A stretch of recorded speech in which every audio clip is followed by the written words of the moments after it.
morning everyone! Ayan. Magkaano tayo, maghihilamos tayo. Siyempre, gagamitin natin yung ating sabon na clear white. Ayan. Ayan. Ganyan itsura niya sa loob ha. Kaya mga gusto umorder dyan, taga-dyan pa ng order na kayo. Tcharan! Siyempre, babasahin na natin mukha natin.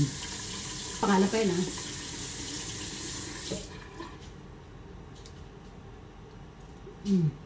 Yan, idirekta natin siya sa ating pagmumuka. Mukha muna tayo ngayon, ha? Saan natin gagawin yun, ha? Ayan. Masama natin yun. O, diba?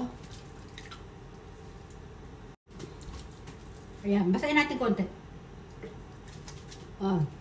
Alam nyo guys, kahit kung nila ilagay nyo, ayan o. Bumubula-bula siya o. Kuskus ka lang ng kuskus habang binabawad mo siya. Ako kasi, hindi naman ako ganun babad na babad kasi nga medyo ano rin yung skin ko. Kahit hindi tayo kaputian, medyo sensitibo yung skin ko. Pagka matagal na kababad, ano siya, parang siyang namumula na ano. Bababad pa rin natin. Kasi napanood ko nung kay Ethel Buba, binababad niya yata ng 1 hour. Ako hindi, ayon sa akin pag-obserba ha, hindi ako umabot ng 1 oras, ano lang,